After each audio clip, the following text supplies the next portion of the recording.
I am Shermayn from Fort Simpson, Northwest Territories. I'm Decho Dene, and I've been in Lethbridge for 13 years.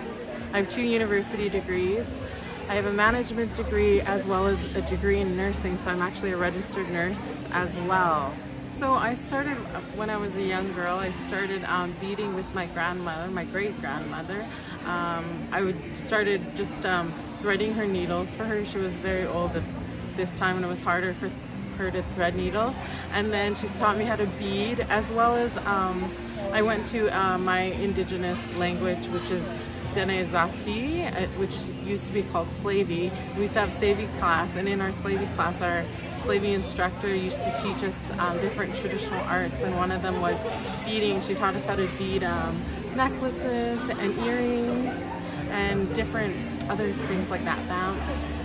And so I attended Slavey class for about 5 years in my elementary to junior high. And that's kind of where I started. And then throughout the years, I continued beading just as a hobby. So I bead gifts for people at Christmas or, you know, birthdays, but nothing up until 2 years ago when I started selling my jewelry. One of my cousins asked me to make her some jewelry, and I said sure, and she's like, I'll pay you for it. And I was like, well, I don't know what to charge you, but okay. And then after that, I just kept getting orders and orders. And then finally, about a year ago, I had built up inventory and I had enough to start doing markets. So that's where I started doing markets. I feel right now that there's a huge support and push for Indigenous cultures and art. There's revitalization of our languages.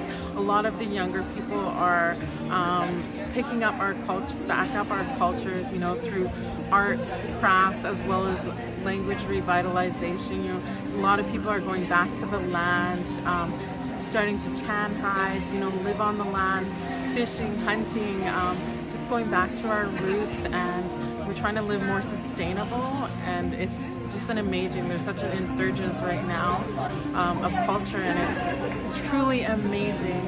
And my hope is that, you know, the younger generations do continue to strive and bring our cultures back, you know, because without the younger generations, you know, our cultures are going to die.